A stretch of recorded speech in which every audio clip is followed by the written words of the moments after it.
안녕 여러분! 저는 평화의 향기가 가득한 꽃 데이지예요. 여러분은 오래된 가족 사진을 본 적이 있나요? 할아버지 할머니도 우리처럼 어린 시절이 있었어요. 우리 친구들과 나이가 비슷한 시절이 있었답니다. 할머니 할아버지의 어린 시절은 어땠을까요? 지금과는 많이 다른 옛날 이야기. 우리 함께 살짝 들여다볼까요? 헤어져 사는 곳은 슬퍼요. 분단국가의 이야기. 할머니는 슬퍼요. 할아버지도 슬퍼요. 너무나 사랑하는 동생을 만날 수 없기 때문이에요. 옛날에 아주 무서운 전쟁이 있었거든요. 어두운 새벽, 갑자기 북한이 남한을 공격하기 시작했어요. 같은 민족이 서로를 공격하는 안타까운 상황이 펼쳐지고 말았어요. 폭탄 날아온다! 조심해요! 어린아이가 주위를 두리번거리고 있어요. 가족을 애타게 찾고 있는 것 같아요. 아이는 결국 가족들과 헤어지게 됐어요. 시간이 지나 아이는 어른이 되었지만 가족들을 만나지 못했죠. 할아버지는 남한, 할아버지의 부모님과 형은 북한에 떨어져 살게 되면서 서로를 볼 수 없게 되었어요. 6.25 전쟁이 끝나고 남과 북은 서로 갈 수 없는 곳이 되고 말았기 때문이죠. 우리나라는 아직 전쟁이 끝나지 않은 휴전 상태라서 북한에 갈 수 없어요. 헤어진 가족을 볼 수 없다는 것은 너무 슬픈 일이에요. 그렇지 않나요? 우리나라는 현재 분단국가인데요. 원래 하나였던 나라가 이렇게 전쟁 때문에 남한과 북한으로 나눠지게 된 것이죠. 전쟁으로 떨어지게 된 가족, 이산가족.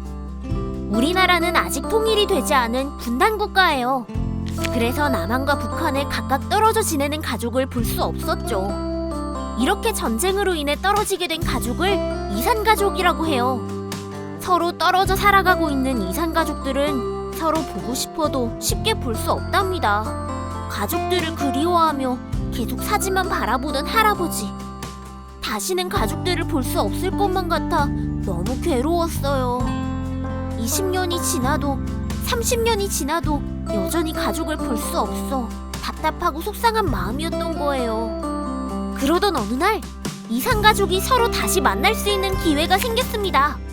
이렇게 가족들이 다시 만난 자리를 이산가족 상봉이라고 해요. 잠깐이라도 이산가족들이 서로를 볼 수 있도록 남한과 북한이 함께 자리를 마련했답니다. 1985년에 이산가족 상봉이 처음 시작되고 난 후 이산가족 상봉은 지금까지 20번 이상 진행됐습니다. 서로가 다시 만나 행복했던 것도 잠시, 이제 헤어질 시간입니다. 떨어진 시간에 비해 만날 수 있는 시간은 너무나 짧았어요. 가족들과 떨어진 어린아이는 이제 할아버지, 할머니가 되었어요. 오랜 시간이 지났지만 여전히 변함없이 가족들을 그리워하고 있답니다. 이산가족들을 도운 장기려 박사님. 전쟁으로 인해 우리나라는 많은 것들을 잃었어요. 집도 무너지고 사람들도 많이 죽고 또 많이 다치기도 했죠. 이때 아픈 사람을 고치려고 병원을 세운 박사님이 있었어요. 바로 장기려 박사님이랍니다. 장기려 박사님은 하루에 200명이 넘는 환자들을 치료해 주었어요. 박사님 덕분에 살아난 사람들도 많고 건강해진 사람들도 많았어요. 가난한 사람들에게는 돈을 받지 않고 정성껏 치료하며 평생을 사셨어요. 그런데 장기려 박사님도 사실 이산가족이 있었어요. 부모님도 아내도 세 딸과 두 아들이 모두 북쪽에 있었죠. 전쟁의 폭격 속에서 가족과 헤어지게 되고 만 거예요. 남쪽에는 자신과 둘째 아들, 이렇게 둘만 있었어요. 박사님도 가족들과 떨어져 있어서 너무나도 슬펐답니다.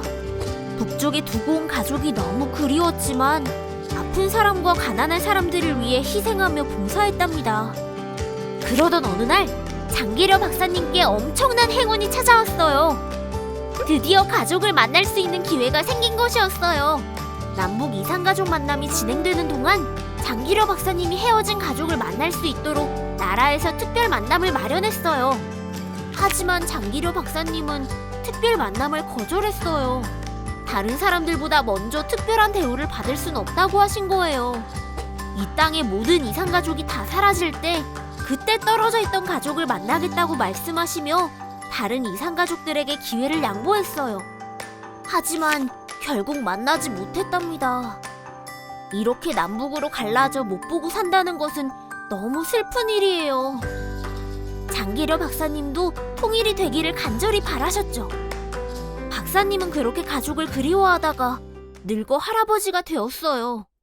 그리고 시간은 흘러 1995년 12월 25일 하늘에서 하얀 눈이 내리던 크리스마스에 돌아가셨어요. 다시 만날 때까지 살아있기로 북에 있는 가족과 약속했는데 그 약속을 지킬 수 없어서 미안하다고 마지막 말을 남기셨죠. 아들에게는 하늘에 가서 먼저 아내를 기다리겠다고 하셨대요. 장기려 박사님은 이미 세상을 떠난 지 오래지만 박사님의 손자들도 박사님처럼 의사가 되어 많은 사람들을 치료하고 있답니다. 여러 번에 걸쳐 이산가족 만남이 있었지만 아직까지도 서로의 얼굴을 보지 못한 이산가족들이 많이 있어요. 가족들과 오랫동안 떨어져 지내며 계속 만나지 못한다면 얼마나 슬플까요? 사진 속에서 환하게 웃고 있는 가족들처럼 언젠가는 정말 모두 만나서 밝게 웃을 수 있게 되길 기대해요. 오늘은 집에 가서 소중한 가족들을 꼭 안아주세요.